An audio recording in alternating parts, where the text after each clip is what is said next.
जी द्वारा की जाती है। आगामी 27 तारीख को सुबह 11 बजे उसका 104वां प्रसारण होने जा रहा है। 100 मन की बात हो जाने पर टास्क इंटरनेशनल के चेयरपर्सन इस कार्यक्रम के सूत्रधार डॉक्टर राघवेंद्र शर्मा जी के मन में ऐसा विचार आया कि मन की बात कार्यक्रम तो सतत चल रहा है, यह एक बेहद गैर राजनीतिक कार्यक्रम है, यह व्यक्ति से जुड़ा हुआ कार्यक्रम है, आपसे हमसे जुड़ा हुआ कार्यक्रम है। और इस मन की बात का समाज पर प्रभाव क्या हो रहा है, व्यक्तिगत जीवन में क्या उत्थान हो रहा है, क्या दिशा मिल रही है समाज को, इसका आकलन करने का कोई पैरामीटर, कोई पैमाना नहीं, इसे कैसे किया जाए। इसी चिंतन को लेकर डॉक्टर राघवेंद्र शर्मा ने ऐसा सोचा कि क्यों ना 1 to 1 मिलकर इस बात पर की विवेचना की जाए कि इसका इम्पैक्ट स्टडी हो, ऐसा कोई प्रोसीजर डेवलप। जब हम ये सब कर रहे थे, उन्होंने ये बात अपनी टीम के सामने रखी। टीम में भी हमारे बहुत ही ऊर्जावान लोग हैं, बहुत ही प्रबुद्ध लोग हैं और बहुत ही अनुभवी लोग हमारे साथ जुड़े। उनके साथ जब ये विचार आगे बढ़ रहा था तो इसे वैश्विक, इसका ग्लोबल स्टेटस देखने के लिए हमने प्रयास किया। तो हमारी टीम ने विश्व की सबसे विश्वसनीय मानक agency Guinness book of world record से संपर्क किया और इस विचार को उनके साथ शेयर किया। इस विचार को शेयर करने के बाद हमें जो हर्ष हुआ, मुझे लगता है ये सुनने के बाद आपको भी बहुत ज्यादा खुशी होगी कि गिनीज बुक का उस पत्र पर जवाब क्या आया। आप जानना चाहेंगे? नहीं? उनका जो जवाब आया वो था, इट्स एन एक्सेलेंट आइडिया। ताली बजती है।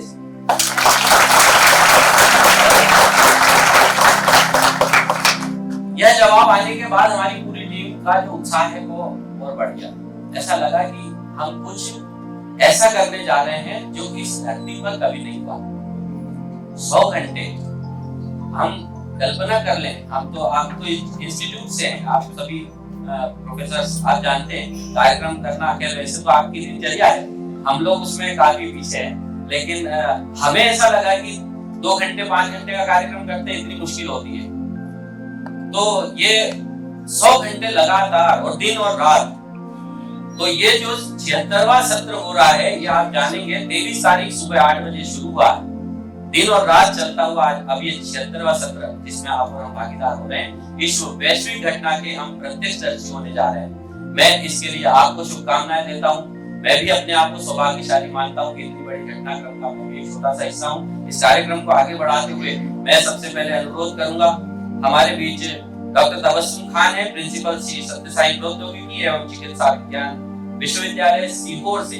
मैं आपको सादर आमंत्रित करता हूं, कृपया मंच पर अपना स्थान ग्रहण करें। साथ ही मैं आपको करूंगा डॉक्टर अनुराधा प्रिंसिपल है श्री सत्य साई प्रौद्योगिकी एवं चिकित्सा विज्ञान आप आए मंच पर अपना स्थान ग्रहण करें।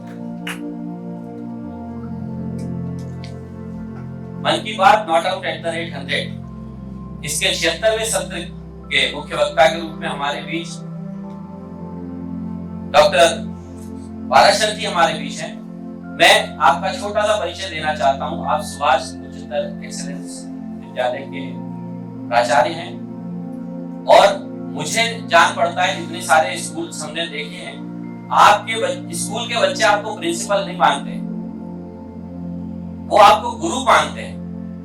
एक पिछला घटनाक्रम मैं आपको बताना चाहूंगा डॉक्टर पाराशर के बारे में। एक बच्चे ने आईआईटी से अपनी डिग्री करने के बाद आईआईएम में भी उसका सिलेक्शन हुआ और वो जब कॉलेज में प्रविष्ट हो रहा था, उसके पहले वो वहां से फोन कर रहा था कि गुरुजी मैं आपसे फोन पर आपके चरण स्पर्श कर रहा हूं, मैं प्रवेश करने जा रहा हूं। ऐसे डॉक्टर सुधाकर पाराशर जी हमारे पीछे, मैं आपको सादर आमंत्रित करता हूं, कृपया मंच पर अपना स्थान ग्रहण करें।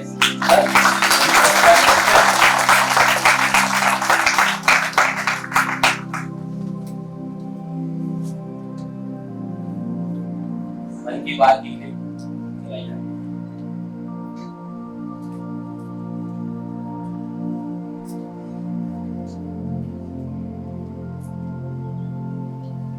मेरे प्यारे देशवासियों, नमस्कार। हम देख रहे हैं कि किस प्रकार से देश पूरी ताकत के साथ कोविड-19 के खिलाफ लड़ रहा है। पिछले 100 वर्षों में यह सबसे बड़ी महामारी है और इसी पैंडेमिक के बीच भारत ने अनेक प्राकृतिक आपदाओं का भी डटकर मुकाबला किया है। इस दौरान साइक्लोन अम्फान आया, साइक्लोन निसर्ग आया, अनेक राज्यों में बाढ़ आई, छोटे बड़े अनेक भूकंप आए, भूस्खलन हुए। अभी पिछले 10 दिनों में ही देश ने फिर 2 बड़े साइक्लोन का सामना किया। पश्चिमी तट पर साइक्लोन ताउते और पूर्वी कोस्ट पर साइक्लोन यास।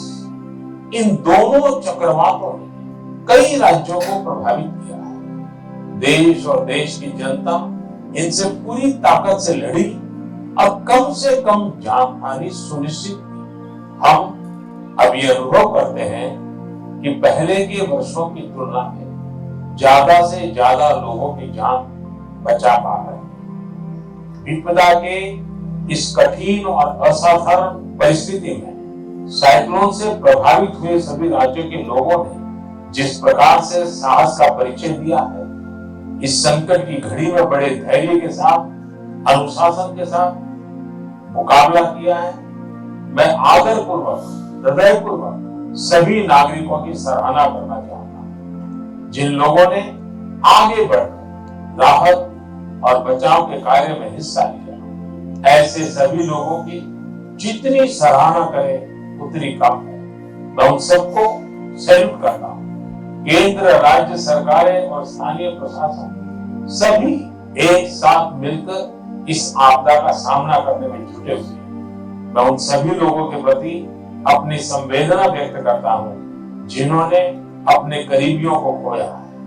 हम सभी इस मुश्किल घड़ी में उन लोगों के साथ मजबूती से खड़े हैं जिन्होंने इस आपदा का नुकसान झेला।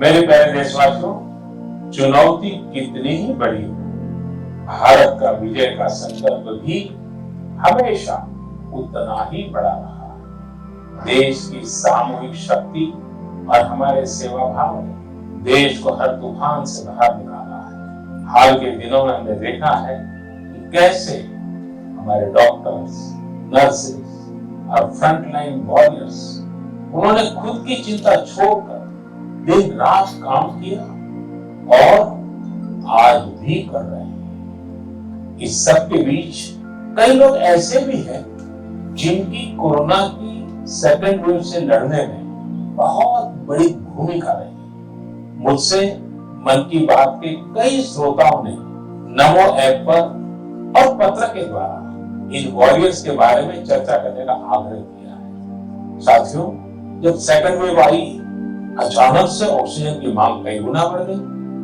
बहुत बड़ा चैलेंज था मेडिकल ऑक्सीजन का देश के दूर सुदूर हिस्सों तक पहुंचाना अपने आप में बड़ी चुनौती थी। ऑक्सीजन टैंकर ज्यादा तेज चले, छोटी सी भी भूल हो तो उसमें बहुत बड़े विस्फोट का खतरा होता है। इंडस्ट्रियल ऑक्सीजन का उत्पादन करने वाले काफी प्लांट देश के पूर्वी हिस्सों में है। वहां से दूसरे राज्यों में ऑक्सीजन पहुंचाने के लिए भी कई दिन का समय लगता है। देश के सामने आई इस चुनौती में देश की मदद की क्रायोजेनिक टैंकर चलाने वाले ड्राइवर्स ने, ऑक्सीजन एक्सप्रेस ने, एयरफोर्स के पायलट्स ने, ऐसे अनेकों लोगों ने युद्ध स्तर पर काम करके हजारों लाखों लोगों का जीवन बचाया। आज मन की बात में हमारे साथ ऐसे ही एक साथी जुड़ रहे हैं, यूपी के जौनपुर के रहने वाले श्रीमान दिनेश उपाध्याय जी। दिनेश जी नमस्कार। सर जी प्रणाम। सबसे पहले तो मैं चाहूंगा कि आप जरा अपने बारे में हमें जरूर बताइए। सर, हमारा नाम दिनेश बाबूलाल उपाध्याय है। मैं गांव हसनपुर, पोस्ट जमुआ, जिला जौनपुर का निवासी हूँ सर। उत्तर प्रदेश से है? हाँ सर जी। और सर हमारा एक लड़का है, 2 लड़की और औरत और माँ बाप। और आप क्या करते हैं? सर मैं ऑक्सीजन का टैंकर चलाता हूँ सर, लिक्विड ऑक्सीजन का। बच्चों की पढ़ाई ठीक से हो रही है? हाँ सर, बच्चों की पढ़ाई हो रही है, लड़कियां भी पढ़ रही हैं दोनों, और मेरा लड़का भी पढ़ रहा है। ये ऑनलाइन पढ़ाई भी ठीक से चलती है उनकी? हाँ सर, अच्छे ढंग से कर रहे हैं। अभी बच्चियां हमारी पढ़ रही हैं, ऑनलाइन में ही पढ़ रही हैं सर। 15 से 17 साल हो गया सर, मैं ऑक्सीजन का टैंकर चलाता हूँ सर। अच्छा, आप ये 15-17 साल से सिर्फ ऑक्सीजन लेके जाते हैं तो ट्रक ड्राइवर नहीं है आप, एक प्रकार से लाखों का जीवन बचाने में लगे।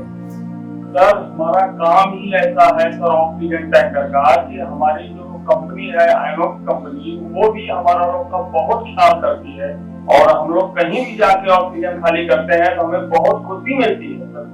लेकिन अभी कोरोना के समय में आपकी जिम्मेदारी बहुत बढ़ गई है। हाँ सर, बहुत बढ़ गई है। जब आप अपने ट्रक की ड्राइविंग सीट पर होते हैं तो आपके मन में क्या भाव होता है? पहले की तुलना में क्या अलग अलग है? काफी दबाव भी रहता होगा, मानसिक तनाव रहता होगा, परिवार की चिंता, कोरोना का माहौल, लोगों की तरफ से दबाव, मांगे, क्या कुछ होता होगा? सर हमें कोई चिंता नहीं होता, हमें खाली यही होता है कि मैं अपना जो कर्तव्य कर रहा हूँ सर, वो हम टाइम पे लेके, अगर हमारे ऑक्सीजन से किसी को अगर जीवन मिलता है तो ये हमारे लिए बहुत गौरव की बात है। बहुत उत्तम तरीके से आप अपनी भावना व्यक्त कर रहे हो। अच्छा ये बताइए, आज जब इस महामारी के समय लोग आपके काम के महत्व को देख रहे हैं, जो शायद पहले इतना नहीं समझा होगा, अब समझ रहे हैं, तो क्या आपकी और आपके काम के प्रति उनके नजरिए में परिवर्तन आया है? हाँ सर, अभी पहले हम ऑक्सीजन के ड्राइवर कहीं भी जाम में इधर उधर फंसे रहते थे, लेकिन आज के डेट में प्रशासन ने भी हमारा लोग का बहुत हेल्प किया, और जहाँ भी हम जाते हैं, हम भी, हमारे अंदर से जिज्ञासा आती है हम कितने जल्दी पहुंच के लोगों की जान बचाएंगे। चाहे खाना मिले चाहे न मिले, कुछ भी दिक्कत हो, लेकिन हम हॉस्पिटल पहुंचते हैं जब टैंकर लेके, और देखते हैं हॉस्पिटल वाले हम लोग को वी का इशारा करते हैं, उनके फैमिली लोग, उनके घर वाले एडमिट होते हैं। अच्छा, विक्टरी का भी बताते हैं? हाँ सर, वी बताते हैं, कोई अंगूठा दिखाता है। हमको बहुत तसल्ली आती है हमारे जीवन में कि हमने कोई अच्छा काम जरूर किया है, जो मुझे ऐसा सेवा करने का अवसर मिला है। सारी थकान उतर जाती हो? हाँ हाँ।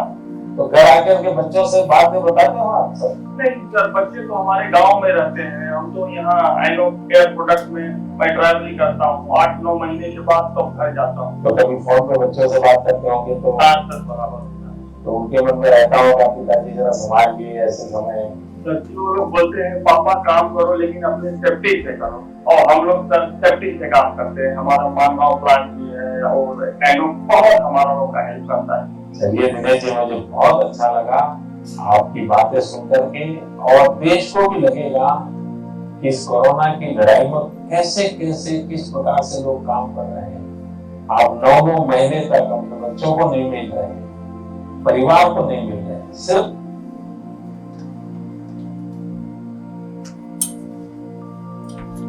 मन की बात इस कार्यक्रम में आज भी अतिथि उपस्थित हैं। हमारी संस्था की ओर से स्वागत पेश लगाने के लिए मैं आमंत्रित करूंगा फैज मंसूरी, भूमिका चौरसिया, अभिनेता बाबू, ये आए और हमारे अतिथियों को पेश लगाकर अपना स्वागत करें।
धन्यवाद फैज, भूमिका और मिली।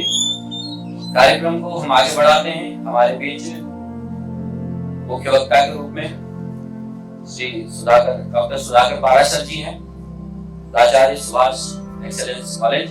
मैं आपसे अनुरोध करूंगा कि आज का वक्तव्य आप दें, डॉक्टर सुधाकर पारा।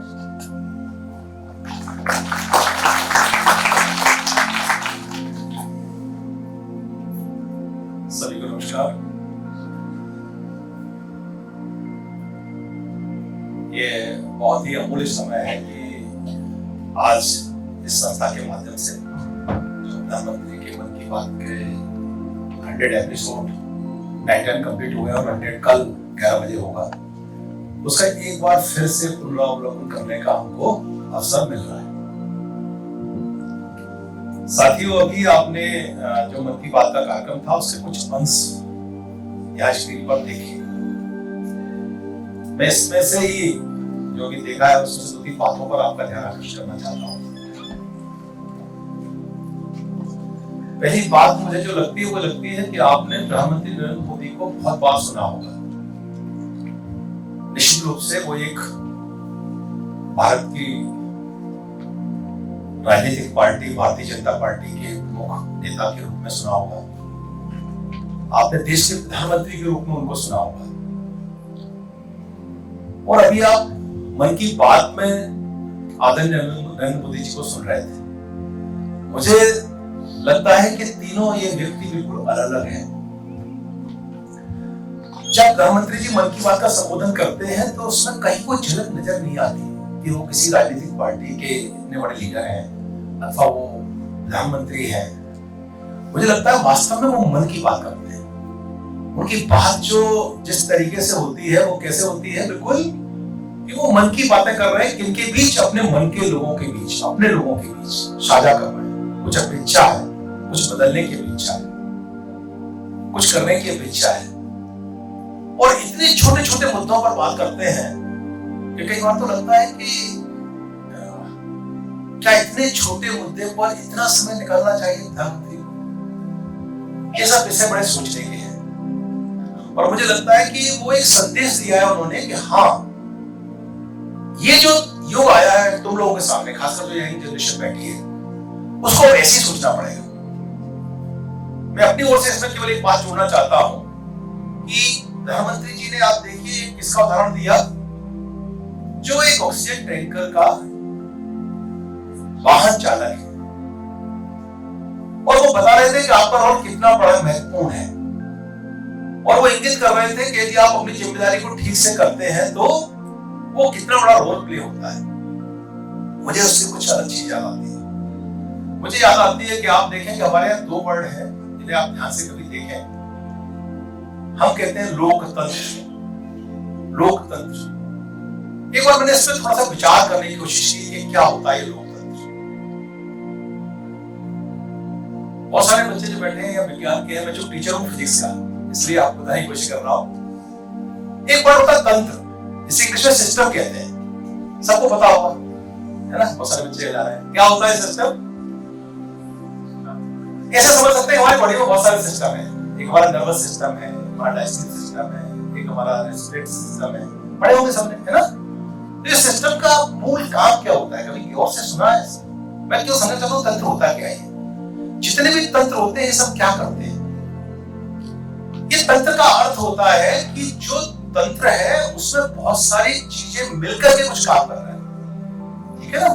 जो भी सिस्टम है उसमें ढेर सारे ऑर्गन मिलकर के किसी एक लक्ष्य के लिए काम कर रहे हैं। ठीक, जैसे स्कूटर का एक इंजन है, बहुत सारे उसमें पार्ट्स हैं, तो सब मिलकर के किसी एक लक्ष्य के लिए काम कर रहे हैं। उन सबका क्या लक्ष्य है? एक।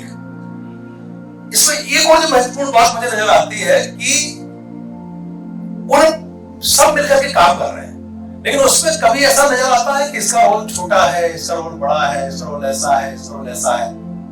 आपकी छोटी सी आंख में प्रॉब्लम हो, अथवा आपके हार्ट में प्रॉब्लम हो, अथवा आपके पैर में प्रॉब्लम हो, तो ऐसा लगता है कि इसकी भूमिका कम है। बल्कि मुझे तो लगता है कि ऐसा लगता है कि उसकी भूमिका ही सबसे ज्यादा है। बस ये ना हो, बाकी सब हो जाए। तो एक जो ग्रुप मिलकर के काम करता है एक उद्देश्य के लिए, और उसमें ये भूल करके कौन छोटा है और कौन बड़ा है, किसका काम महत्वपूर्ण है और किसका काम कम महत्वपूर्ण है, एक लक्ष्य के लिए एक साथ काम करने को कहते हैं तंत्र। और जब एक पूरा देश 130 करोड़ का एक लक्ष्य के लिए काम करता है तो उसे कहते हैं लोकतंत्र। इस व्यवस्था को संपादित करना, ये भाव जन जन में जागृत करना, यही वास्तव में लोकतंत्र। और मुझे लगता है प्रधानमंत्री जी उस दिनेश यादव जी वाहन चालक है जो ऑक्सीजन गैस टैंकर के, उसको इंगित करके यही कहना चाह रहे हैं कि आप जो भी कर रहे हैं वो महत्वपूर्ण काम नहीं है, महत्वपूर्ण ये है कि उस काम को कितनी शिद्दत से कर रहे हैं, उस काम को कितने गौरव से कर रहे हैं, उस काम में आपकी कितनी तल्लीनता है, उसके काम करने में आपको फील क्या आ रहा है। और यही युग आया है कि हम जो काम कर रहे हैं, एक हमारा भाई सैनिक जो सीमा पर है वो देश की सीमा इस रूप में कर रहा है कि वहां विदेशी जो भी है या दूसरे देशों के दुश्मन है उनसे लड़के अपनी रक्षा कर रहा है। मुझे लगता है मेरे देश का हर नागरिक भी मोर्चे पर है, यदि वो जो काम कर रहा है उसको ठीक से निभा रहा है। यदि विद्यार्थी ठीक से पढ़ रहे हैं तो हम भी इस सैनिक की तरह काम करें, इवन हमारा रोल अलग हो सकता है। तो आज जो युग आया है, खासकर जो नई पीढ़ी उसको बताना चाहता हूं कि इस नई युग में जो तुम्हारा समय आ रहा है, इस समय में अब ये चीज खत्म हो गई है कि आप क्या करते हैं। जब हम पढ़ते थे 80 के दशक में, तब ये बात जरूर थी कि आप क्या करते हैं। उस समय एक प्रेस्टिजियस काम हुआ करता था, भाई कोई डॉक्टर है, कोई इंजीनियर है, कोई प्रोफेसर है, ये कोशिश करते थे हम लोग वहां तक पहुंचे। कोई IAS है, कोई IPS है, कोई और बड़ा अधिकारी बनना चाहता है, कोई राजनेता बनना चाहता है। लेकिन मुझे लगता है तुम्हारा जो समय आया है इसमें परिभाषा बदल गई। अब ये चीज पीछे छूट गई है कि आप क्या करते हैं। आज महत्वपूर्ण हो गया है कि आप जो करते हैं उसे कैसे करते हैं। एक उदाहरण से आपको बताना चाहता हूं। आप देखिए कि जहां हम रहते हैं, जिस नगर में, जिस शहर में, जिस बस्ती में, वहां कोई एक डॉक्टर होता है जिसके पास लाइन लगती है दिखाने के लिए, टाइम नहीं होता है, आप 2 घंटे वेट करते हैं। बहुत सारे एमडी उस शहर में होते हैं जिनके पास कोई नहीं जा रहा होता है। चलो छोड़ दीजिए डॉक्टर को, एक कोई टेलर होता है, उसी पर सब कपड़े सिलाना चाहते हैं, भले वो कहता है 1 महीने बाद मिलेगी, दूसरी बगल में दुकान है, उसको कोई नहीं जाना चाहता। एक कोई सैलून है, उसी पर सब जाके कटिंग कराना चाहते हैं। एक कोई सागर कह रहे हैं, उसी पे जाके सब खाना चाहते हैं। समझ रहे मेरी बात को? खास नए बच्चों से बात कर रहा हूं। ये क्या है वो एक, ये वो क्या है वो एक, ये वो एक वो है जो अपने काम को इतनी शिद्दत से करता है या अपने काम को इतने एक्सीलेंस रूप में करता है कि वो शायद उससे बाकी लोगों से कुछ अलग होता है। और जो वो कर रहा है उसका रोल इतना महत्वपूर्ण हो जाता है कि बाकी सब उससे बहुत पीछे छूट जाते हैं। आप देख रहे होंगे आज जो एंटरप्रेन्योरशिप आई है, आज जो बच्चे नया काम कर रहे हैं, वो किन किन क्षेत्रों में बढ़कर के देश को आगे बढ़ा रहे हैं, किन किन क्षेत्रों में अवसर तलाश रहे हैं। आज से 10 साल 20 साल पहले किसी ने सोचा होगा कि एक ऐसा सॉफ्टवेयर काम कर सकता है जो भैया केवल ओला है, उबेर है, आप देख रहे हैं कर क्या रहा है। एक को जरूरत है ग्राहक की, एक ढूंढ रहा है टैक्स, केवल उन दोनों को मिला रहा है। एक आइडिया किसी व्यक्ति के दिमाग में तो आया और उसने आया, उसने एक प्लान बनाया, एक सॉफ्टवेयर बनाया, प्लेटफॉर्म दिया उसको और इसको दोनों को मिलाया और आज वो कंपनी कितना कमा रही है सब आप लोग नेट पे देखते हैं। तो बात सिंपली जो मैं कहने की कोशिश कर रहा हूं, ये कर रहा हूं कि अब समय ये आ गया है कि काम छोटा और बड़ा नहीं, बल्कि वो काम आप कर कैसे रहे हैं, कितनी उत्कृष्टता के साथ कर रहे हैं, उस पर डिपेंड करता है कि उसकी महत्ता कितनी थी। और जब पूरा देश मिलकर के एक उद्देश्य के लिए काम करता है, एक के लिए काम करता है, तभी ये लोकतंत्र कहलाता है। दूसरी बात जो मैं आज आपको बताना चाहता हूं, वो बताना चाहता हूं कि आप ये देखें कि परिस्थितियां कितनी भी विकट क्यों ना हो। प्रधानमंत्री जी ने 2 परिस्थितियों की बात की थी, एक वो फ्लड की बात कर रहे थे, एक वो कोविड की बात कर रहे थे। मुझे लगता है जब तक चुनौती नहीं आती ना, तब तक आपकी असली पराक्रम की परीक्षा नहीं होती। किसी व्यक्ति के भीतर से सर्वोत्तम तब प्रकट होता है जब परिस्थितियां कुछ विपरीत होती है। जितने भी आपने महान लोग देखे होंगे, वो महान शायद उन सामान्य परिस्थितियों में नहीं बन पाए कि जब उनकी परिस्थितियां फेवरेबल थी, बल्कि जब परिस्थितियां विपरीत थी और उस विपरीत परिस्थितियों में उन्होंने अपने पराक्रम को पूरे जोर और शोर से दिखाया। उस पराक्रम ने उनको महान बनाया।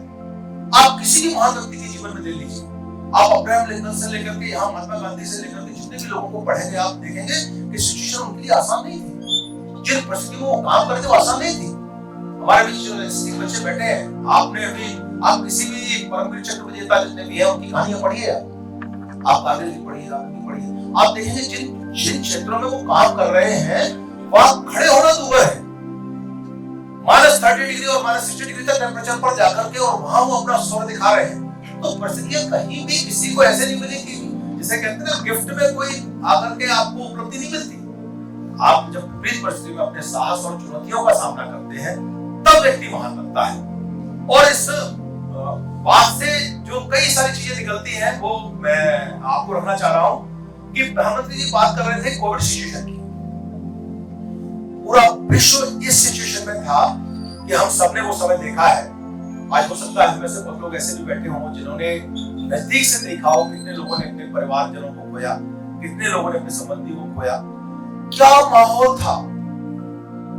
आज भले ही हो सकता है उन चीजों को भूल गए हो, सबके मुंह पे मास्क लगे थे, सब सैनिटाइजर यूज कर रहे थे, किसी व्यक्ति से बात करने में डर रहे थे, अपना कोई है उससे भी दूर से बात कर रहे थे। क्या हुआ था ये सब, और पूरा विश्व डरा हुआ था। उस समय ये देश उस चुनौतीपूर्ण ढंग से निकल करके आया और मुझे लगता है शायद प्रधानमंत्री जी का ही संकल्प था जिन्होंने सारे कहना चाहिए नियमों में शिथिलता देते हुए भी हमने अपनी वैक्सीन बनाई, जिसने न केवल इस देश के लोगों का गौरव बढ़ाया बल्कि विदेशों में जाकर लोगों को मदद की। हमारे डॉक्टर साहब आए और मुझे लगता है कि उस परिस्थिति में इस देश ने जिससे एकजुटता दिखाई वैसी शायद आजादी के बाद दूसरा अवसर। लोग भूल गए थे कि मेरा रोल क्या है। डॉक्टर्स तो काम कर ही रहे थे, पुलिस तो अपना काम कर ही रही थी। मुझे लगता है इसमें जितनी स्वयंसेवी संस्थाएं थी, जितना आम जन था, जितना लोगों ने एक दूसरे की मदद की, वो किन किन क्षेत्रों में की है वो सब आप लोगों को पता है। तो प्रश्न ये उठता है कि कई बार विपरीत परिस्थितियां हमको कुछ सिखाने के लिए आती हैं। इन परिस्थितियों ने हमको सिखाया, क्या सिखाया कि अब हमें आत्मनिर्भर होना पड़ेगा। आप सोचो इस परिस्थिति से पहले किसी के दिमाग में आता था कि ऑक्सीजन की जरूरत पड़ेगी। ये बात जो प्रधानमंत्री जी बोल रहे थे इससे पहले कभी सोचा भी था किसी ने कि कोई ऐसी सिचुएशन बनेगी जिसमें ऑक्सीजन की हालत हो जाएगी? किसी ने सोचा था कि रेमडेसिविर इंजेक्शन या कितना एक ऐसी चीज हो जाएगी जिसके लिए लोग एक दूसरे के लिए किस ढंग से मतलब इंजेक्शन मिलना उस वक्त ऐसा लग रहा था जैसे कि आपको जीवन मिल गया। तो ऐसी परिस्थिति में जो हमारे साथी रिसर्च कर रहे थे क्लिनिक्स में, जो साथी मेडिसिन बना रहे थे, जो साथी 24-24 घंटे समाज सेवा कर रहे थे, जो साथी कहीं मेडिकल क्षेत्र में, दवाइयों के क्षेत्र में उनको लाकर डिस्ट्रीब्यूट कर रहे थे, उन सबने जो कार्य किया उससे एक देश में एक अलग एकजुटता आई, वातावरण बना एकता का। और यही वास्तव में प्रधानमंत्री जी का संदेश था, जो मुझे लगता है कि जब तक व्यक्ति के भीतर एक भाव नहीं आएगा कि मेरा जो रोल है वो देश के लिए है और मैं सिर्फ अपने लिए नहीं हूं बल्कि मुझे अपने से आगे बढ़कर अपने समाज के लिए, अपने देश के लिए और अपने गौरव के लिए कुछ करना है, तब तक वो सामर्थ्य आपके भीतर आएगी नहीं। खुद को जगाना होता है, कई बार खुद की तैयारी करनी होती है।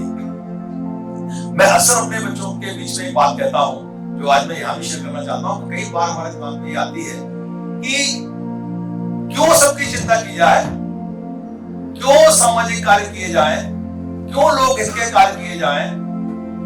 आज मैं पढ़ गया हूं, लिख गया हूं, मैं सेटल्ड हो गया हूं तो भाई ठीक है ना, अब क्यों ये सब किया जाए? कई बार प्रश्न आता है, आता है दिमाग में, भाई क्यों हमसे अपेक्षा है सबको या क्या किया जाए? तो मैं एक बात जो हमेशा कहता हूं आप लोगों से शेयर करना चाहता हूं, जो मेरे भी मन की बात, कि जब भी कभी आपको अपनी उपलब्धि पर गौरव हो, जब भी कभी आपने जो अर्जित किया उस पर गौरव हो, तो एक बार जरूर फिर से पीछे मुड़कर देखें, फिर से विचार करें किस बात पर। ये बात विचार करें कि जब मैं इस धरती पर आया था तब मेरी क्या सामर्थ्य थी, तब मैं क्या क्या कर पाता था। एक मिनट के लिए आंखें बंद करके विचार करिए। एक ही काम कर पाता था, क्या कर पाता था? रो पाता था सिर्फ, है ना? याद आ रहा है सबको? और सोने के संकेत से मां समझती थी कि ये भूखा है। उस रोने के संकेत से मां समझती थी कि कुछ गड़बड़ हो गया है, गीला हो गया है। अब आज समझ में क्या कहना चाह रहा हूं? कितनी सी सामर्थ्य हमारी कि सिर्फ और सिर्फ हम एक काम कर पा रहे थे, बस रो पा रहे थे। धीरे धीरे धीरे धीरे धीरे हम बड़े हुए। आप सोच के देखें कि उसमें कितने लोगों का समन्वय था, कितने लोगों का रोल था। माँ बाप का तो था ही, जिसने हमको हाथों पर रख करके अपना सब कुछ लगा करके पाला, वो सब रिश्तेदार आपके चाचा, ताऊ, मौसी जितने भी थे, फिर पड़ोसी, फिर धीरे धीरे बड़ा होता गया। आपका पूरा परिवेश, आपका पर्यावरण आपके साथ लगा था। मुझे कई बार लगता है कि उस स्थिति में यदि हमें संभालने में किसी एक व्यक्ति ने गलती की होती तो शायद इतना स्वस्थ शरीर आज लेके खड़ा ना होता। सब संभाल रहे थे, वो माँ बाप भी नहीं, जो आपको ले रहा था सोचता था ये छोटा बच्चा है, इसको जरा देखो, इसको संभालो। तो प्रश्न जो मैं आपको ये सब बताने की कोशिश कर रहा हूँ, ये कर रहा हूँ कि इतना सब जो फिजिकली हमको दिख रहा था, उतना ही सब ये लगा हुआ था संसार पूरा, जो पर्यावरण से लेकर के, स्वच्छ वायु से लेकर के, स्वच्छ पानी से लेकर के, स्वच्छ वातावरण से लेकर के, एक अच्छे संस्कार से लेकर के हमें निर्मित कर रहा था। शायद जब हम पढ़ लिख करके समर्थ बनते हैं, तब हमें इस बात का ध्यान रखना चाहिए कि अब समय आ गया है उन सबको लौटाने का, जिन्होंने हम सबको बनाने में, यहाँ तक खड़ा करने में अपनी भूमिका निभाई है। चाहे वो हमारे माता पिता हो, चाहे वो परिवारजन हो, चाहे वो समाज हो, चाहे वो पर्यावरण हो, चाहे वो संस्कृति हो, उन सब के प्रति हमारी जिम्मेदारी है। और मुझे लगता है इस भाव को हमेशा अपने भीतर मान रखें। जब भी आपको कमी लगे तो आपको फिर यह अनुभूति होगी कि जो आज मेरे पास है वो सिर्फ मेरे कारण नहीं है, उसमें बहुत लोगों का रोल है, बहुत लोगों का समन्वय है। किसी गुरु ने, किसी शिक्षक ने, किसी माँ ने जाकर ने किया है, तब आज लिख पाया है। आज आप में से कोई विचार करके देखे कि जब पहली बार आपके किसी बड़े ने सिखाया होगा कि आ बनाना है, तो मुझे लगता है सबसे कठिन लगता था कि बोर्ड बन जाए, बस फिर तो मैं आगे की पढ़ाई पूरी कर लूंगा। क्या लगता था बस यही नहीं हो रहा। मुझे तो अच्छा याद है, ये लगता था बस जब माँ पढ़ के बुलाती थी कि ऐसा बना दो छोटा सा चूल्हा, मुझे लगता था बस ये बन जाए, फिर आगे तो मैं सब पढ़ लूंगा, लगता था। तो दिमाग बात इतनी सी है कि कितने लोगों ने उसमें अपने अपनी भूमिका निभाई, कितने लोगों ने अपने किसी शिक्षक ने कितनी बार आकर के आपका उत्साहवर्धन किया होगा, कितनी बार आपका मनोबल बढ़ा होगा, कभी आप निराश हुए होंगे तो कितने लोगों ने आपकी होगी।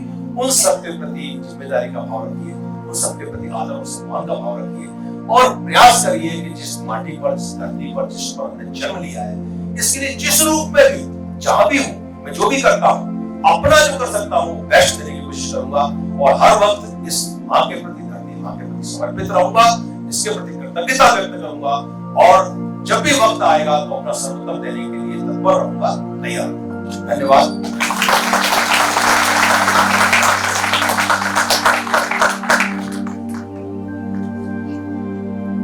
बहुत बहुत धन्यवाद आदरणीय डॉक्टर पाराशर जी। अब मैं अध्यक्ष उद्बोधन के लिए आमंत्रित करूंगा doctor Khan, principal chief science विज्ञान विश्वविद्यालय से।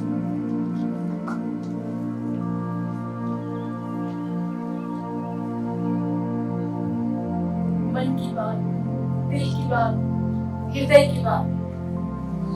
Good morning to all. सभागार में उपस्थित डॉक्टर सुधाकर पाराशर, प्राचार्य सुभाष उत्कृष्ट विद्यालय भोपाल, और RKDF ग्रुप के संस्थापक डॉक्टर सुनील कपूर सर, जो हमारे अभी उपस्थित नहीं है, और सत्यसाई विश्वविद्यालय के कुलाधिपति डॉक्टर सिद्धार्थ कपूर सर, और माननीय मुकेश तिवारी सर। आज हम और हमारा RKDF ग्रुप एक इतिहास रचने जा रहे हैं। भारत में उत्तर से लेकर दक्षिण तक, पूर्व से लेकर पश्चिम तक, शिक्षा के जगत में सूर्य की तरह चमकता नए उत्साह से लबरेज RKDF ग्रुप, और हमारी यूनिवर्सिटी के संस्थापक vice chancellor doctor Mukesh Tiwari sir आज के बाद मील का पत्थर साबित होंगे। मैं हमारे RKDF ग्रुप के संस्थापक सर के लिए एक शेर पढ़ना चाहूंगी कि उस चांद को अपने ऊपर बहुत बड़ा गरूर था, उस चांद को अपने ऊपर बड़ा गरूर था कि उसके पास नूर है, पर वो क्या जाने RKDF ग्रुप शिक्षा जगत के कोहिनूर है। और आज मैं सिर्फ 2 बातों पे चर्चा करूंगी। जो हमारा सत्र है 76वां एपिसोड, हमारे देश के माननीय प्रधानमंत्री मोदी जी ने जो मन की बात उससे संबंधित कही है और उनका उद्देश्य क्या है, और इसके अलावा हमारी यूनिवर्सिटी श्री सत्यसाई यूनिवर्सिटी ने अपना क्या बहुमूल्य योगदान दिया उस समय। जैसे आज आपको बताऊंगी मैं कि यह कार्यक्रम 3 अक्टूबर 2014 को प्रारंभ हुआ था और इस कार्यक्रम का उद्देश्य प्रधानमंत्री की आवाज और विचारों को जनता तक पहुंचाना था और उसे हमें अमल में लाना भी था। मन की बात में प्रधानमंत्री जी किसी भी प्रकार की राजनीतिक चर्चा नहीं करते, वे सीधे सीधे एक सामाजिक संवाद करते हैं जिसका मूल उद्देश्य एक ऐसी सामाजिक संपदा का निर्माण करना है जिसमें भारतीय समाज में अग्रगामी परिवर्तन आ सके। मन की बात कार्यक्रम का प्रसारण महीने के चौथे हफ्ते में और रविवार के दिन होता है।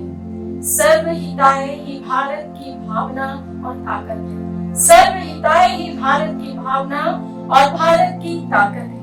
यह कार्यक्रम महिलाओं, युवाओं, बुजुर्गों और किसानों जैसे कई सामाजिक समूहों को संबोधित करने वाले सरकार के नागरिकों का प्रमुख स्तंभ है और इस कार्यक्रम ने सामुदायिक कार्यवाही को प्रेरित किया है। मैं 76वें एपिसोड की चर्चा करूंगी और मेरे विश्वविद्यालय यानी कि श्री सत्य साई यूनिवर्सिटी ने इसमें क्या योगदान दिया उसके बारे में बताऊंगी। प्रधानमंत्री मोदी जी ने मासिक रेडियो पत्रिका में मन की बात 76वें किस्त उस समय आई जब भारत कोरोना वायरस की दूसरी लहर से जूझ रहा था, जिसे पहली लहर से अधिक संक्रामक माना गया था। इस एपिसोड के दौरान प्रधानमंत्री जी ने टीकाकरण के बारे में जो अफवाहें चल रही थी उस अफवाहों को रोकने के लिए अपनी बात पर जोर दिया। यह एक महत्वपूर्ण संदेश था कि टीकाकरण अभियान की सहज अवगति सुनिश्चित की जा सके, क्योंकि गलत सूचना मामूली से लेकर महामारी को नियंत्रित करने में बाधित हो रही है। उन्होंने इस एपिसोड को चिंताओं का समाधान करने और नागरिकों को टीकाकरण के लिए प्रोत्साहित करने के लिए समर्पित किया।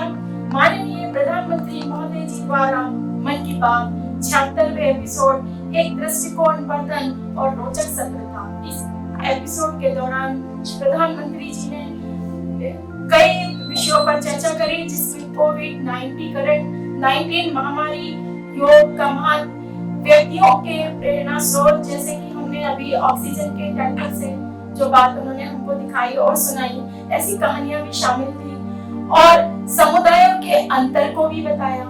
उन्होंने लोगों से पारंपरिक भारतीय खेल और खिलौने को अपनाने की भी बात इसी एपिसोड में की और आगामी टोक्यो में ओलंपिक्स पर अपने विचार को भी साझा किया। और कुल मिलाकर मन की बात 76वें एपिसोड ने प्रधानमंत्री जी को एक अंतरराष्ट्रीय मंच भी प्रदान किया, जिसके माध्यम से वे हमारे राष्ट्र और अंतरराष्ट्रीय राज्यों और राष्ट्र से जुड़ सके और इन चुनौतीपूर्ण समस्याओं में सकारात्मक और प्रेरणा फैला सके। मैं अब चंद लफ्जों में आपको ये बताऊंगी कि हमारे विश्वविद्यालय ने यानी कि श्री सत्य साई यूनिवर्सिटी ने कोविड-19 टीकाकरण में अपना क्या योगदान दिया। मैं अपनी बात कुछ बिंदुओं के आधार पर बताऊंगी कि वैश्विक स्तर पर कोविड-19 महामारी जो फैली थी उसके खिलाफ जो लड़ाई जारी थी वो विभिन्न क्षेत्रों से संयुक्त प्रयास की उसमें आवश्यकता पड़ रही थी, जिनमें श्री सत्य साई विश्वविद्यालय ने अपेक्षित और महत्वपूर्ण योगदानकर्ता के रूप में अपना योगदान दिया। ज्ञान प्रदान करने के साथ पारंपरिक भूमिका परिवर्तन, जागरूकता को बढ़ावा दिया और टीकाकरण के प्रयासों में योगदान करने की क्षमता दिखाई। और सत्य साई विश्वविद्यालय के माननीय कुलपति महोदय मुकेश तिवारी जी ने इसमें पहल की, उन्होंने अमूल्य योगदान दिया और ऐसे समय जब ये दूसरी लहर जब पहुंची थी जो अधिक संक्रामक थी, उस समय हमारे वाइस चांसलर प्रतिदिन विश्वविद्यालय आए, एक दिन भी नागा किए बिना। इसमें सबसे पहले मैं एक बिंदु पर चर्चा करूंगी, जागरूकता और शिक्षा। शिक्षा संस्थान ने सार्वजनिक स्वास्थ्य के महत्व को समझने के लिए उसमें अपनी माहिरता को और उपयोग में लाने वाले टीकाकरण के महत्व को उसके लिए शिक्षित किया। हमने वेबिनार, कार्यशालाएं और समारोह आयोजित किए, जिनमें स्वास्थ्य विशेषज्ञों और वैज्ञानिकों ने संदेहों का समाधान भी किया और मिथकों को भी दूर किया। और हमारे बीएचएमएस के डॉक्टर ने उसी समय घर घर जाकर वैक्सीन की जानकारी दी, दवाओं का वितरण किया और टीकाकरण के लिए जनता को जागरूक भी किया। टीकाकरण केंद्रों की स्थापना की और टीकाकरण केंद्र की अत्यधिक मांग होने के कारण हमारी यूनिवर्सिटी में ये व्यवस्था शुरू की और हमारे कैंपस को टीकाकरण स्थल के रूप में प्रदान किया। विश्वविद्यालय की व्यापक सुविधाएं संगठित टीकाकरण केंद्रों में परिवर्तित हो गई, जो बड़े संख्या में व्यक्तियों का संचालन कर रहे थे। सुरक्षा प्रोटोकॉल का पालन करते हुए यह कदम न केवल टीकाकरण प्रक्रिया की गति को तेजी से बढ़ावा दे रहा था, बल्कि समुदायों और हमारे संस्थान के बीच एक संबंध भी स्थापित हो गया था। छात्र और कर्मचारियों की भागीदारी के बारे में बताना चाहूंगी कि हमारे विश्वविद्यालय में छात्र और स्टाफ सदस्य टीकाकरण प्रयासों में गोष्ठीय भागीदारी के रूप में सक्रिय रहे। चिकित्सा और नर्सिंग छात्र स्वास्थ्य सेवकों की सहायता करने में प्रशासनिक कार्य, पंजीकरण और टीकाकरण के बाद की निगरानी में मदद कर रहे थे। इसमें गैर चिकित्सा छात्र भी शामिल थे और यह सामूहिक प्रयास हमारी संस्था की एकता और प्रतिबद्धता को प्रदर्शन करता है। श्री सत्य साई विश्वविद्यालय ने विभिन्न पहलुओं पर अपनी शोध क्षमता को कोविड-19 की विभिन्न पहलुओं के अध्ययन करने को पुनर्निर्दिष्ट किया, जिसमें वैक्सीन की प्रभाव क्षमता, वितरण रणनीतियां, सार्वजनिक प्रतिक्रिया शामिल है। यह सहयोगी शोध मूलभूत ज्ञान को बढ़ावा ही नहीं देते, बल्कि अंतर विषयी सहयोग के महत्व को भी इन्होंने परिलक्षित किया। अपने संचार साधनों के माध्यम से भी सत्य साई विश्वविद्यालय ने टीकाकरण के महत्व को उभारने के अभियान जारी किए थे। सोशल मीडिया प्लेटफॉर्म व्यक्तिगत कहानियां साझा करने और स्वास्थ्य सेवाओं की प्रयासों की प्रशंसा करने के लिए उपयोग किया। हमने महामारी से सीधे प्रभावित होने वाले लोगों की आवाज को बढ़ावा भी दिया और ये अभियान हमने निरंतर आगे चलाया, जो एकता और उद्देश्य की भावना को बढ़ावा देता है। हमारे संस्थान ने टीकाकरण के लिए संसाधनों के लिए दान भी दिया और इसमें हमारे संस्थान आरकेडीएफ ग्रुप के संस्थापक डॉक्टर सुनील कपूर साहब ने राज्य सरकार को वित्तीय सहायता भी प्रदान की और मैं अब अपनी वाणी को विराम देती हूँ।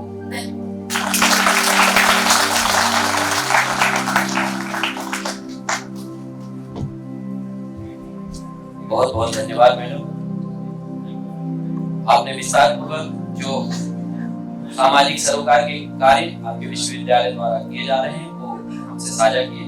आपका बहुत बहुत धन्यवाद। हमारे बीच सुश्री मोना दत्तरी जी भी है, हमारे बीच आप सामाजिक कार्य करते हैं, आपका स्वागत है। और मैं कार्यक्रम को आगे बढ़ाते हुए आप लोगों से कुछ चर्चा करना चाहता हूँ। कुछ बड़ी घटना हुई है क्या हमारे देश में, देश को लेकर? चंद्रयान 1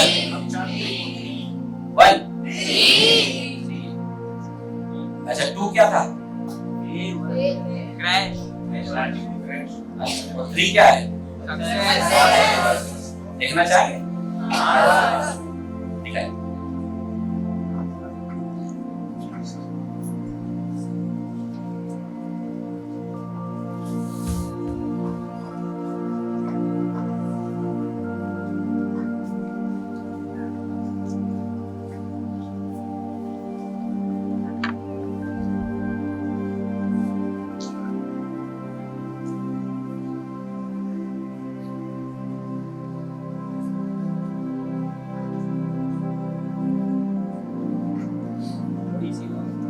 थोड़ी सी और देर करोगे हम लोग तो वहां पहुंच ही जाएंगे, क्योंकि अब आसान हो गया हमारा।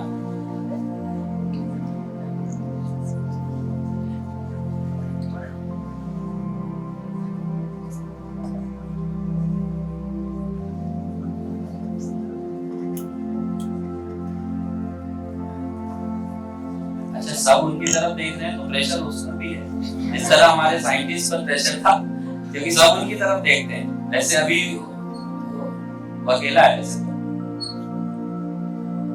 मतलब आप लोगों को प्रश्न करते हैं क्षमता को मामा कब कहते हैं? ही बचा है और हमको ये सारे data mission operation complex room में आइडिएशन 32 के द्वारा, जो कि लगातार लैंडर के कनेक्शन में बना हुआ है, प्रदान कर रहा है। Dear viewers, the pivotal power descent has begun and the lander module is propelling towards the moon's surface along the intended trajectory.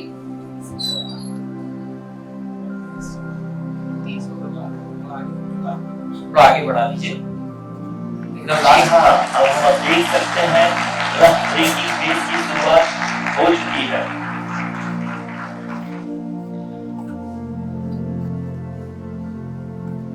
During this rough braking phase, the lander velocity shall be brought down from 1680 meters per second to 358 meters per second. The altitude will be brought down from इसको अगर ध्यान से हम सुनना। बात करें power descent के यहाँ से चंद्रयान जब नीचे आ रहा था तो मोस्ट इम्पोर्टेंट क्या था, उसकी वेलोसिटी 1600 से अब जीरो पे लानी थी। अब ध्यान से सुनते जाना, है ना। और ये दो वेलोसिटी थी, एक वो हॉरिजॉन्टल ट्रैवल कर रहा था, एक वो वर्टिकल डाउन आ रहा था। और टारगेट क्या था कि जब चंद्रमा की धरती से वो करीब पहुंचे उस वक्त ये दोनों वेलोसिटी जीरो हो जाए।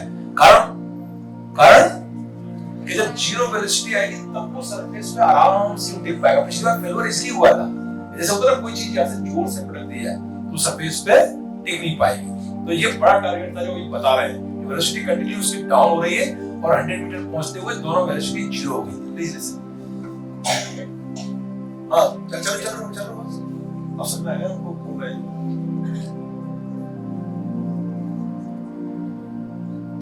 टर्शियल नेविगेशन को भेज दिया जाएगा। 150 मीटर इस दौरान लैंडर 150 मीटर की ऊंचाई को प्राप्त करने के बाद कुल 131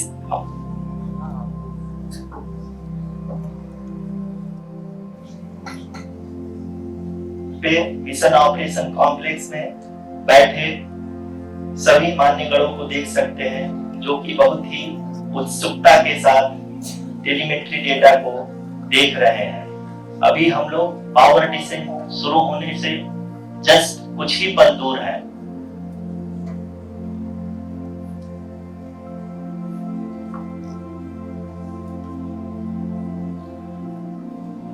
पावर डिसेंट शुरू होने में लगभग 30 सेकंड ही बचा है और हमको ये सारे data mission operation complex room में आइडिएशन 32 के द्वारा, जो कि लगातार लैंडर के कनेक्शन में बना हुआ है, प्रदान कर रहा है। Dear viewers, the pivotal power descent has begun and the lander module is propelling towards the moon's surface along the intended trajectory.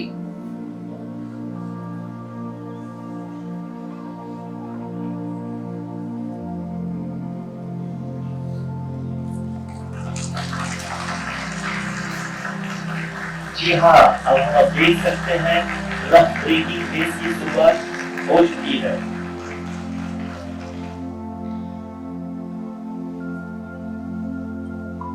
During this rough braking phase, the lander velocity shall be brought down from 1680 meters per second to 358 meters per second. The altitude will be brought down from 30 kilometers to 7.4 kilometers at the end of rough braking. All this in the duration of 690 seconds or 11.5 minutes. Currently, the Laser Inertial Reference and Accelerometer package (LIRAP) is aiding in the navigation. जी हाँ, अभी आप अपनी screen पे देख सकते हैं कि lander अब तक कुल 191 किलोमीटर हॉरिजॉन्टल दिशा में चल चुका है और अभी तक इसकी वेलोसिटी लगभग 31 किलोमीटर बनी हुई है।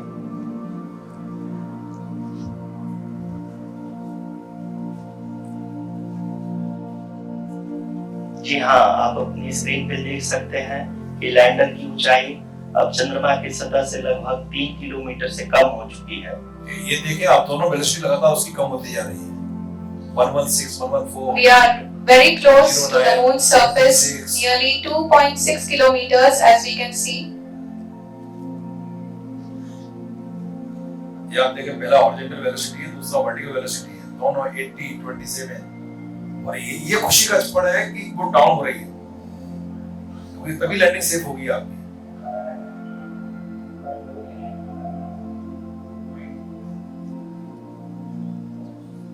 थोड़ा आगे बढ़ा तो मेरी बस सोनी है। जी हाँ, अभी आप देख सकते हैं कि लैंडर की ऊंचाई लगभग 1 किलोमीटर के आसपास है।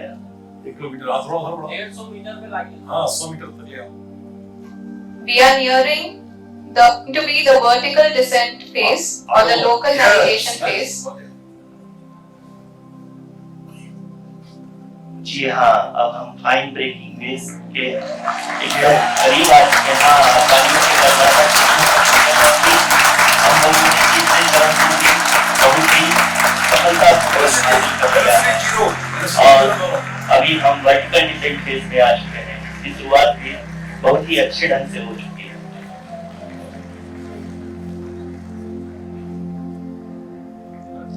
Lot of applause indicates that till now the performance has been nominal.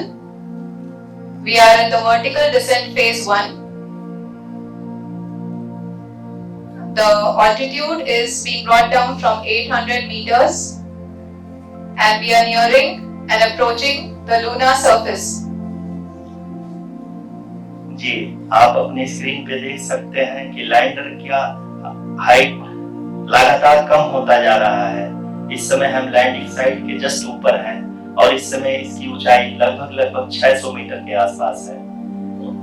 इस फेज के दौरान लगभग 150 मीटर के ऊंचाई पे पहुंचने के बाद लैंडर अगेन लगभग 20 से 22 सेकंड के लिए हॉवरिंग करेगा। We are above the landing site. The horizontal as well as the vertical velocity is now being constantly reduced. And the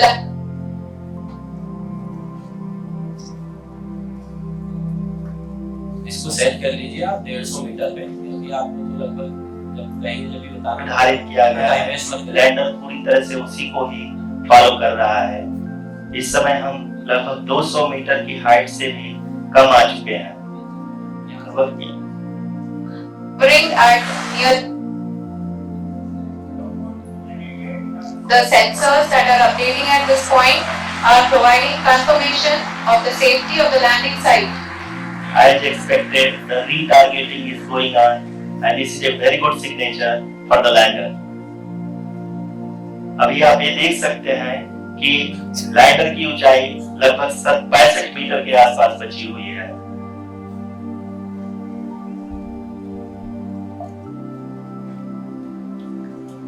Currently, only 2 engines are now being fired, and we are nearly at zero velocity, vertical and horizontal. We were hovering, and now we are approaching the moon's surface.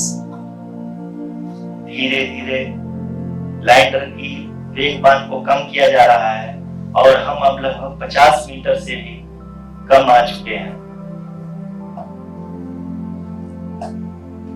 We can see the Honorable Prime Minister, Shri Narendra Modi ji, who is here to encourage us, and he is critically looking at the visuals.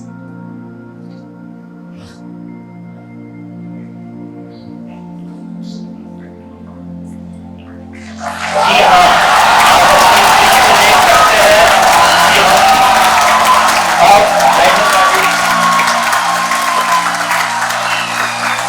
People are applauding.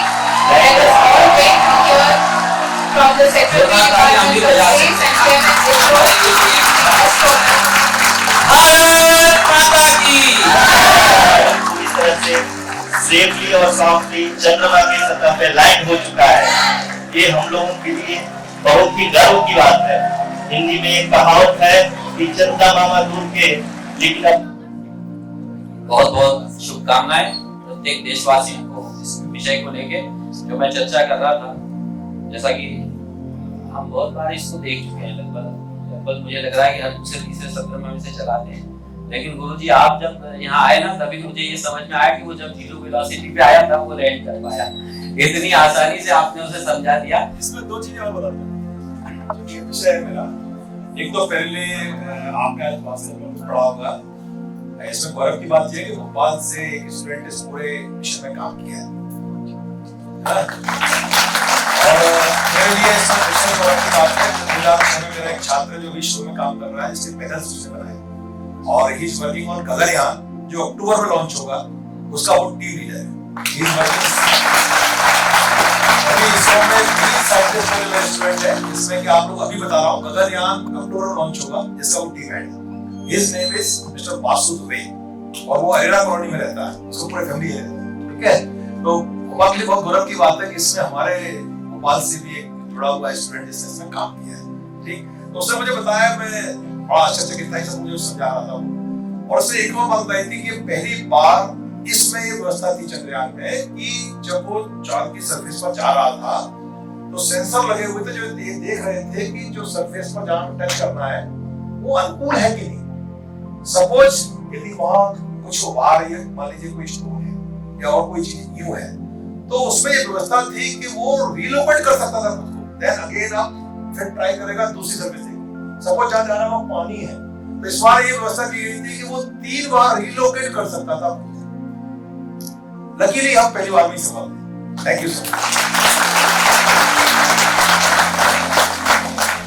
धन्यवाद sir. तो विषय यह है कि मन की बात के माध्यम से जो भारत परिवार की बात माननीय प्रधानमंत्री जी करते हैं, चंद्रयान 2 हमारी एक बहुत बड़ी विफलता थी, और 3 साल में जो बाउंस बैक की प्रवृत्ति हर भारतीय में होती है, भारत परिवार की यही ताकत है, आपकी हमारी इसी ताकत से केवल 3 साल में अगस्त 2023 में हमने उसी चंद्रयान 3 को वापस से उतनी ही बड़ी सफलता में तब्दील कर दिया। ये आपके और हमारे लिए, इस भारत परिवार के लिए एक बहुत बड़ा गौरव का विषय है, और बहुत ही अच्छे से आप लोगों ने सुना। हम अंतिम चरण में हैं। हमारे सभी सम्मानित अतिथियों को मैं हमारी संस्था की ओर से मोमेंटो देने के लिए और स्मृति चिन्ह देने के लिए मैं आमंत्रित कर रहा हूँ। सबसे पहले राजा राम आचार्य जी को कि वे आए और हमारे आज के कार्यक्रम के मुख्य वक्ता वो मन की बात का गोल्डन पेन उन्हें भेंट करें।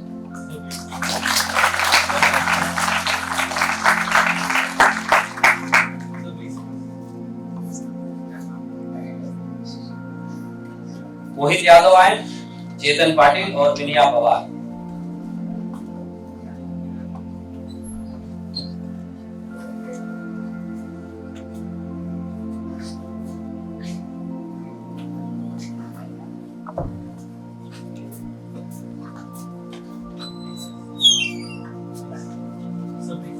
ये मन की बात किताब डॉक्टर राघवेंद्र शर्मा जी द्वारा लिखित है। ये भेंट की जा रही है हमारे सभी अतिथियों को।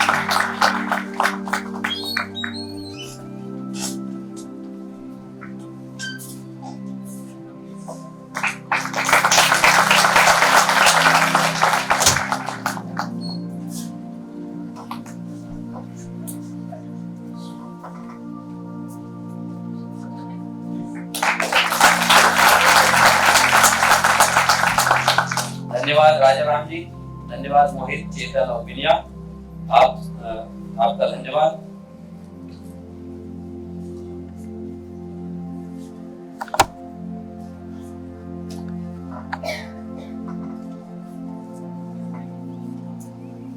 अब मैं अनुरोध करूंगा आज के कार्यक्रम के मुख्य वक्ता से कि वे सदन को जो हमारी कार्यक्रम की पंचलाइन है 100 घंटे 100 वक्ता और 100 संकल्प, इस सत्र का संकल्प आप दिलाएं। सभी लोग अपने स्थान पर खड़े होंगे और अपना दाहिना हाथ आगे करेंगे।